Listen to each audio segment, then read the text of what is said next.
नमस्कार, स्वागत है आप सभी का इंडिया वॉइस पे। मैं आपके साथ निकिता कश्यप। बुलेटिन की शुरुआत करते हैं।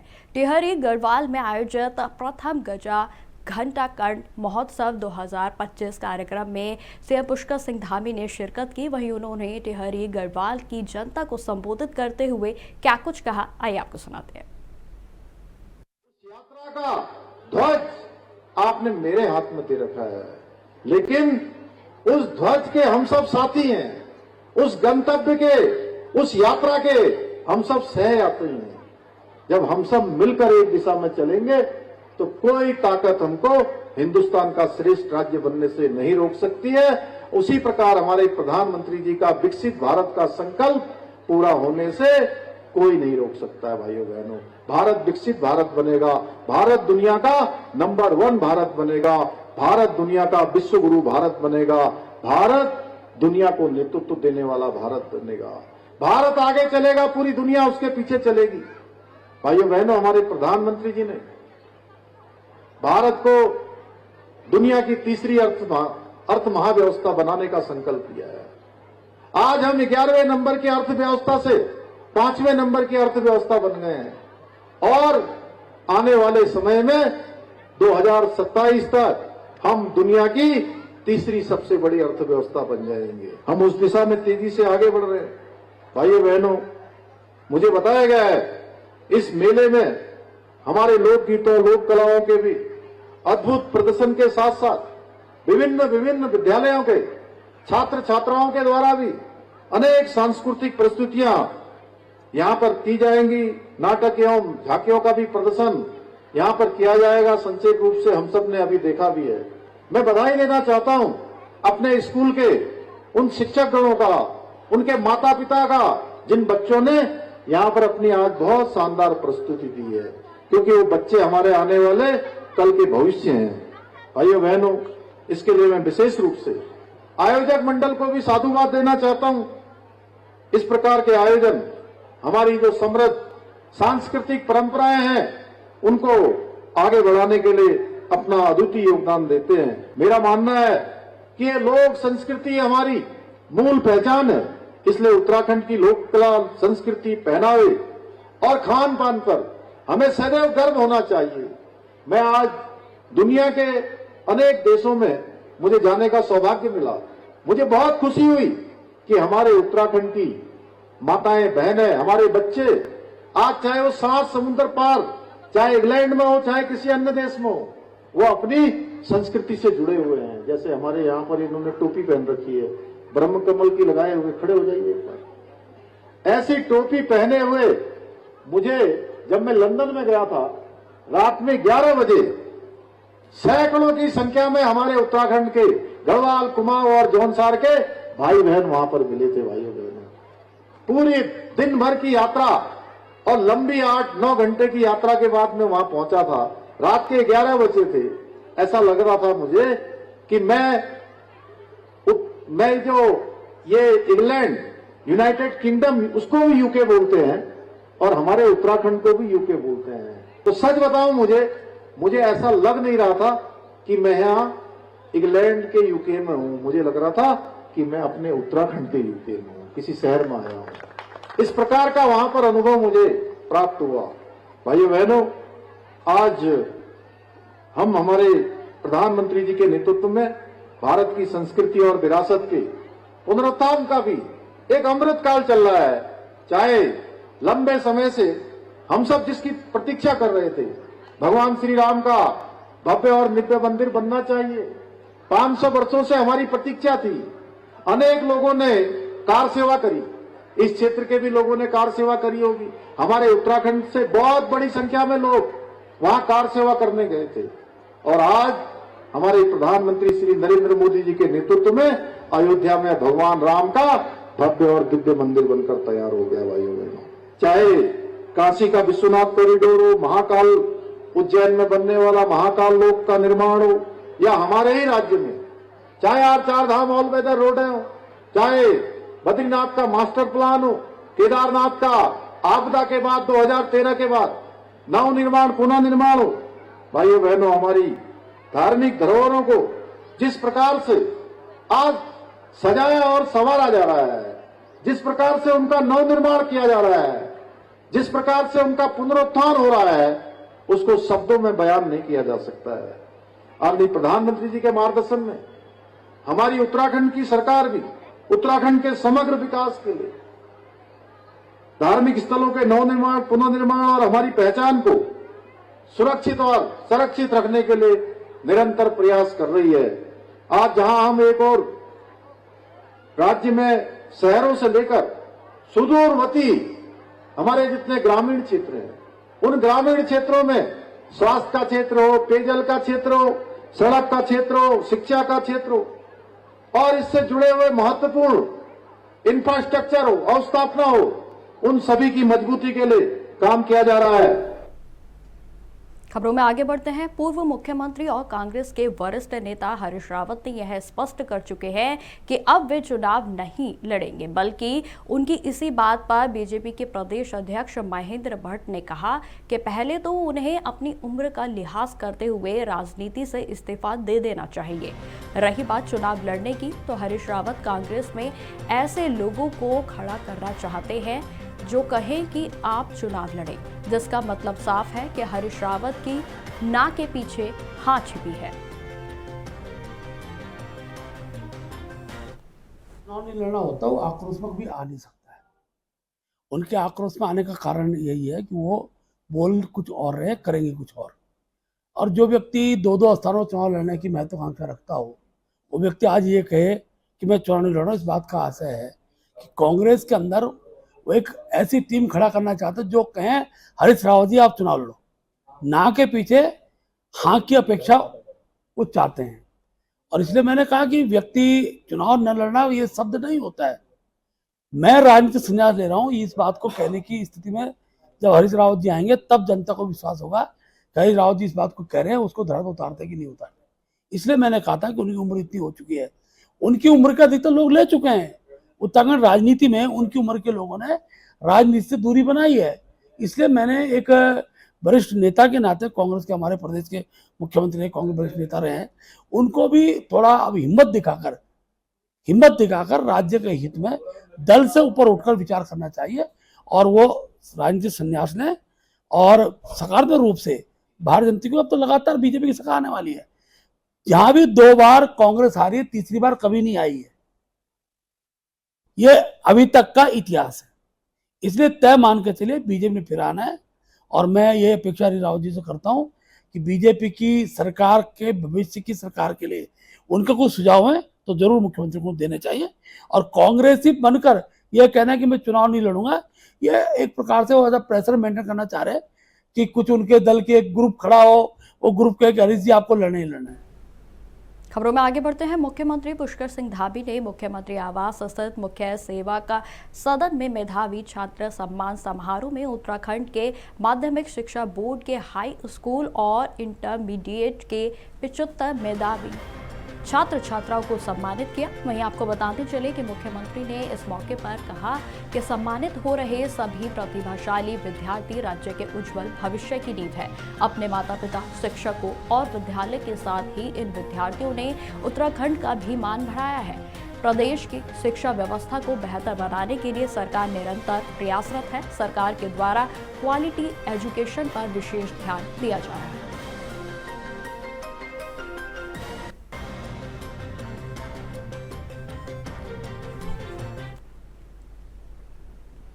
केंद्रीय राज्य मंत्री अजय टम्टा ने उत्तराखंड में हो रहे केंद्र पोषित योजनाओं के विकास कार्यों की जानकारी देते हुए बताया कि केंद्र सरकार उत्तराखंड राज्य के विकास को लेकर खासा संजीदा है और विभिन्न विकास योजनाएं केंद्र सहयोग से उत्तराखंड में चल रही हैं। उन्होंने यह भी जानकारी दी कि खासतौर पर सड़क और परिवहन के क्षेत्र में कई महत्वाकांक्षी और बड़ी योजनाएं बहुत जल्द धरातल पर उतारने वाली है।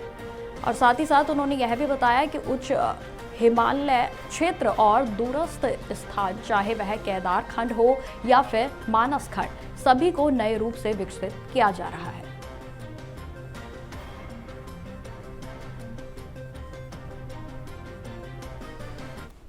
केदार के माध्यम से पिछले 10 वर्षों के अंदर भारत के इतिहास में रोड एंड हाईवेज मंत्रालय का अपने आप में एक विशेष स्थान पूरे देश में बड़ा है।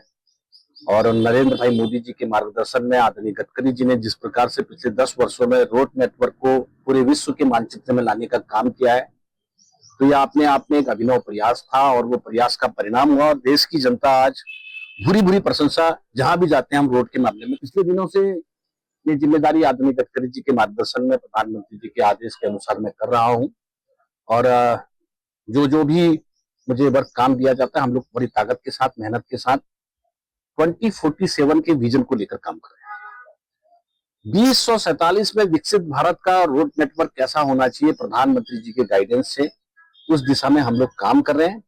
क्योंकि उस समय की जो रोड इंफ्रास्ट्रक्चर जो आज 2 लेन का है वो 4 लेन होगा, 4 लेन का 8 लेन 6 लेन होगा।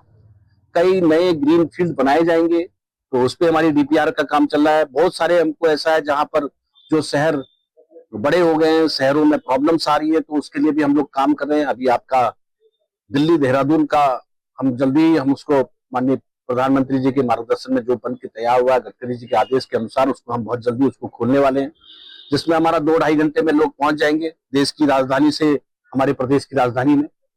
मगर उसके बाद ये जो प्रेशर होगा वो भी एक समस्या रहेगा, तो इसके लिए भी हम एक बाईपास मसूरी के लिए दे रहे हैं। उत्तरकाशी में जन समस्याओं के त्वरित समाधान को लेकर जिलाधिकारी डॉक्टर मेहराबान सिंह बिष्ट की अध्यक्षता में मंगलवार को तहसील दिवस आयोजित हुआ, जिसमें कि आपको बताते चले कि बड़कोट में आयोजित तहसील दिवस में ग्रामीणों ने बड़ी संख्या में भाग लिया और विभिन्न विभागों से संबंधित समस्याएं और शिकायतें 86 दर्ज की गई। आपको बताते चले कि अधिकारियों से सीधा संवाद किया गया। तहसील दिवस में सड़क, बिजली, पानी, प्रति नहर आदि को लेकर समस्याएं एवं शिकायतें प्राप्त हुई थी और अधिकतर शिकायतों का मौके पर ही निस्तारण किया गया।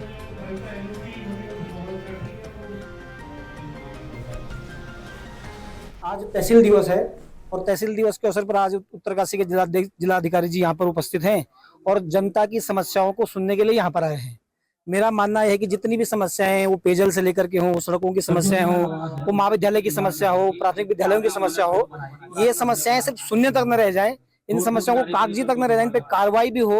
अभी बहुत सारी रोडें हैं हमारी, पटांगड़ी की रोड है, नकोला कपुला की रोड है, हलना की रोड है, खनेड़ा की रोड है, जहाँ पर हम लोग देखते हैं कि कई बार हम लोग मरीजों को भी कंधे पे उठा के लाते हैं। तो इन रोडों का समाधान जल्दी से हो सके, यहाँ के गाँवों को सड़क मिले। दूसरा, अभी हमारी छात्र संगत देव जी ने कहा कि बनाल से बहुत सारे छात्र छात्राएं बड़कोट महाविद्यालय में पढ़ते हैं, तो वहां पर वो रोड बने और बसें उस महाविद्यालय के लगे ताकि आवाजाही में वहां पर दिक्कत न हो। और अभी मैं उच्च शिक्षा मंत्री धन सिंह रावत जी से मिला था, महाविद्यालय के उच्चीकरण की हमने बात की, तो कुछ मानक महाविद्यालय के उच्चीकरण के हैं जिसमें छात्र छात्राओं की संख्या भी एक बहुत बड़ा मानक है। तो मेरा क्षेत्र के सभी लोगों से निवेदन है आप लोगों के माध्यम से कि अपने छात्र विद्यार्थी बच्चों के एडमिशन आप रेगुलर इस महाविद्यालय में करें, ओपन की बजाय, प्राइवेट की बजाय उन्हें रेगुलर पढ़ाएं। रेगुलर पढ़ाने से कई प्रकार की एक्टिविटी वो लोग सीखेंगे ताकि हमारा महाविद्यालय छात्रों के मानक को पूरा करते हुए उसका उच्चीकरण हो सके। यहाँ पर माननीय डीएम साहब जी आए हैं, तो उनसे हमारी कुछ मांगे हैं जो डिग्री कॉलेज को लेके हैं। जैसे बहुत सारे बच्चे डिग्री कॉलेज में पढ़ते हैं जो कि कुछ इधर भनाल क्षेत्र से हैं, कुछ राजगढ़ी क्षेत्र से हैं। तो हम चाहते हैं कि जैसे जो रोड है यहाँ बनाल वाली रोड है, इधर से 42 से 43 गांव के बच्चे डिग्री कॉलेज में पढ़ते हैं। हम चाहते हैं कि जो ए वाली रोड है, वो जो राजगढ़ी वाली रोड है, वहां से कनेक्ट हो ताकि बच्चे वहां पर अच्छे तरीके से आ सकें और उनको कोई परेशानी ना हो। तहसील दिवस इस बीच हम लोग थोड़ा चारधाम यात्रा में पूरा प्रशासनिक अमला हमारा व्यस्त था और अब हमारी यात्रा काफ़ी व्यवस्थित हो गई है। तो उसी क्रम में आज तहसील दिवस चूँकि हर मंगलवार को होता है हर तहसील में, तो मैंने सोचा कि आज बड़कोट की तहसील। खबरों में आगे बढ़ते हैं। हल्द्वानी लेखपाल संघ के बैनर तले सभी लेखपाल पटवारी 3 दिवसीय कार्य बहिष्कार पर चल रहे हैं। जी आपको बताते चले कि हल्द्वानी तहसील में कार्य बहिष्कार पर बैठे लेखपाल संघ का कहना है कि राज्य सरकार के द्वारा जमीनों के अंश निर्धारण को लेकर सभी लेखपालों को बिना सुविधा के काम कराया जा रहा है। उन्होंने यह भी कहा कि ना तो उनके पास कोई खतौनियां हैं का डाटा उपलब्ध है और ना ही उन्होंने लैपटॉप या फिर अन्य सुविधाएं दी गई हैं।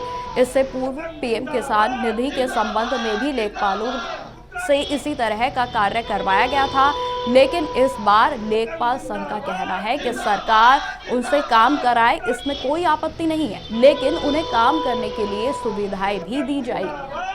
और साथ ही साथ उन्होंने यह भी कहा है कि इसलिए वह 3 दिवसीय हड़ताल पर गए हैं। आगे यदि उनकी मांगे पूरी नहीं होती तो हड़ताल इसी तरीके से जारी रहेगी। काम करने के लिए दिया गया है, पूरे प्रदेश स्तर पर ये काम होना है, जिसमें पूरे प्रदेश की समस्त कंपनियों में खातेदारों के अंश का निर्धारण किया गया, जो कि एक बहुत लंबी और जटिल प्रक्रिया है, जिसके लिए पूर्व में एक पूरी प्रक्रिया बनाई गई थी, रोस्टर बनाया गया था, जिसके तहत पूरा काम किया जाना था। ये काम क्योंकि ऑनलाइन होना है, इसके लिए हमें लैपटॉप, इंटरनेट वगैरह की नितांत आवश्यकता है, जिसके बिना काम नहीं किया जा सकता, जिसकी ये हमारे द्वारा समय समय पर मांगे की गई हैं, लेकिन आज दिनांक तक सरकार द्वारा हमारे इस मांगों पर कोई कार्रवाई नहीं की गई है, ना ही हमारी कोई सुनवाई हुई है। आपका नाम? आशुतोष सिंह, जिला मंत्री। सरकार द्वारा हमें बताया गया है कि हम नया बैच आया है और हम नए बैच में हमें इसके लिए ट्रेन किया गया है, नहीं हमें इसके संसाधन उपलब्ध कराए गए थे और साथ ही साथ जल्दी कार्य करने के लिए बोला जा रहा है और हम जल्दी कार्य करना हमारे। हल्द्वानी में एक बार फिर से कोविड-19 को लेकर सतर्कता बढ़ा दी गई है। भले ही अभी तक कोई भी नया मामला सामने ना आया हो, लेकिन स्वास्थ्य विभाग किसी भी संभावित खतरे से निपटने के लिए पूरे तरीके से तैयार है। जिला अस्पताल से लेकर सुशीला तिवारी अस्पताल में भी अलर्ट जारी कर दिया गया है। वहीं आपको बताते चले कि सभी जरूरी दिशा निर्देश लागू किए गए हैं। जहां एक और कोविड-19 का नया वेरिएंट देश के कुछ हिस्सों में देखने को मिल रहा है। वहीं हालांकि अभी तक उत्तराखंड के हल्द्वानी में किसी भी मामले की कोई पुष्टि सामने नहीं आई है, लेकिन एहतियात बरती जा रही है और प्रशासन पूरे तरीके से अलर्ट मोड पर है। कोविड को लेकर के देहरादून में मीटिंग हुई, सचिव साहब ने मीटिंग ली है, कुछ एडवाइजरीज आई हैं, कुछ बेसिक गाइडलाइंस आई हैं, उनको सब फॉलो कर रहे हैं जो सरकार से जो भी दी जा रही है। तो यहाँ अभी हमने जो नोडल ऑफिसर कोविड के हैं डॉक्टर परमजीत सिंह हैं और उसके लिए मेनली मेडिसिन डिपार्टमेंट और पीडियाट्रिक्स डिपार्टमेंट में इनकी नीड पड़ती है इनिशियली, तो उसमें वो सब लोग जो डॉक्टर सेंसिटाइज कर दिए गए हैं। अगर इस प्रकार कोई इन्फ्लुएंजा लाइक सिंड्रोम आ सकता है, पॉसिबिलिटी रहेगी तो उसकी भी स्क्रीनिंग करें, अगर जरूरत पड़ी आइसोलेशन करें और अगर फिर उसका आरटीपीसीआर टेस्टिंग करनी है तो उसकी जो होगा वो करेंगे। उसके लिए यहाँ एक डेडिकेटेड वार्ड है वो बना दिया गया है, वहाँ 42 बेड का है, उसमें आईसीयू बेड्स भी हैं और उसमें जनरल ऑब्जर्वेशन बेड्स। मेन चीज़ में कि आइसोलेशन करना है, उसमें और पेशेंट्स मिक्सअप नहीं करेंगे, तो वो ऊपर चालू भी है, 42 बेड्स का वो कर दिया है। अगर नंबर बढ़ती है, आवश्यकता पड़ती है तो फिर जैसे लास्ट टाइम किया था उसे स्टेप वाइज एस्केलेशन करके फिर वैसे नए नए वार्ड्स डेवलप कर सकते हैं, वो है। अभी तो कोई मरीज भर्ती हुआ नहीं है, लेकिन फिर भी कंटिन्यूसी लेके चलना, अचानक कभी कोई आता है तो उससे कैसे, तो उसके आइडेंटिफाइड हैं, वो कर रहे हैं, तैयारी है। यहाँ पर्याप्त मात्रा में वेंटिलेटर्स हैं, ऑक्सीजन की पर्याप्त मात्रा है, ऑक्सीजन कॉन्सेंट्रेटर्स हैं, टेस्टिंग हो जाएगी और यदि भी किसी आईसीयू केयर की जरूरत पड़ती है तो उसकी भी तैयारी पूरी उसकी। अब अगली खबर नई टिहरी से है, जहां पर लगभग 34 करोड़ की लागत से बनाए जा रहे केंद्रीय विद्यालय की सुरक्षा दीवार तेज बारिश होने के कारण ढह गई।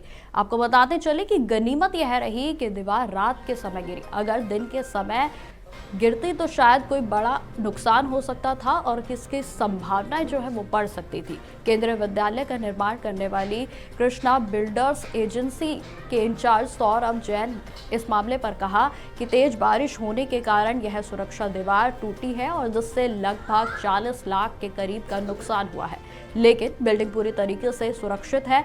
समय समय पर बिल्डिंग की गुणवत्ता की भी जांच की जाती है, लेकिन जो नुकसान हुआ है उसके लिए मुआवजे की मांग करेंगे। 40-50 लाख रुपए का नुकसान हुआ है जी। बारिश बहुत तेज थी, रात को करीब 3 बजे के करीब तूफान आया, बहुत ज़्यादा पानी था। हमारा नहीं, पूरी टिहरी में हमें पता लगा नुकसान हुआ है सारी जगह। तो डिपार्टमेंट से रिक्वेस्ट करेंगे कहीं ना कहीं कंपनसेट करे, कुछ हमारी मदद करे। बाकी काम करना है, स्कूल बनाना है, समय पे बना के हैंड ओवर करेंगे, अच्छा बनाएंगे, कोशिश हमारी यही है। लेकिन प्राकृतिक आपदा के आगे किसी की ना चली ना चलती। 30 से 34 करोड़ की लागत से बन रहा है स्कूल, इंदिरा विद्यालय बन रहा है, सेंट्रल स्कूल नई टिहरी के लिए। रुड़की लेखपाल संघ ने तहसील परिसर में 3 दिवसीय हड़ताल शुरू कर दी है, जो आपको बताते चले कि जिससे कि तहसील कार्यों में लोगों को भारी दिक्कतों का सामना करना पड़ेगा। लेखपाल संघ के जिलाध्यक्ष देवेश घिजियाल ने बताया कि सभी लेखपालों को उस खतौनी के तुरंत बनाने के आदेश जारी किए गए हैं। वहीं आपको बताते चले कि जिस खतौनी को तैयार 3 से 4 साल का समय लगता है, जिससे कि लेखपालों को कोई संसाधन नहीं उपलब्ध कराए जा रहे हैं, जिसकी वजह से वो तमाम दिक्कतों का सामना कर रहे हैं। आगे उन्होंने क्या कुछ कहा, आप सुनिए।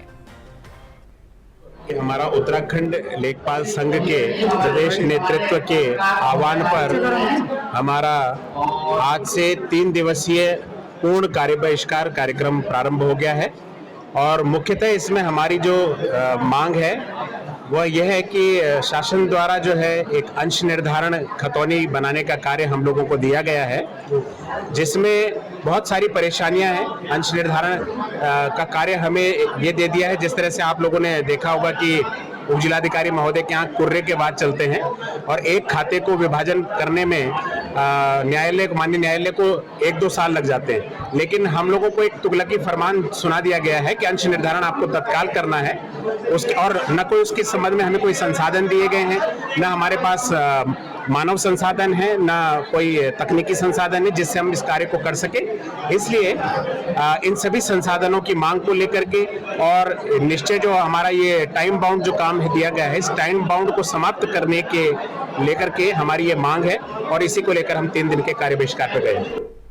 अब खबर देहरादून से है, जहां मुख्य सचिव आनंद बर्धन की अध्यक्षता में आपदा प्रबंधन की समीक्षा बैठक आयोजित हुई। बैठक में विभिन्न रेखीय विभागों, संबंधित एजेंसियों और जनपदों के द्वारा आपदा न्यूनीकरण से संबंधित प्रस्तुत किए गए प्रस्तावों पर चर्चा की गई। आपको बताते चले कि मुख्य सचिव ने संबंधित पक्षों और जनपदों से आपदा प्रबंधन से संबंधित किए जाने वाले कार्यों की व्यवहारिकता और आवश्यकता की जानकारी ली। सचिव आपदा प्रबंधन को आपदा प्रबंधन से संबंधित फंड को समय से और समुचित मात्रा में जारी करने के निर्देश दिए गए हैं। मुख्य सचिव ने सभी जनपदों को और संबंधित पक्षों को निर्देशित किया है और जिसमें जानकारी देते हुए उन्होंने यह भी बताया कि आपदा प्रबंधन के कार्यों में तकनीकी समिति पूरे तरीके से सहयोग करे और यह बेहद ही जरूरी है।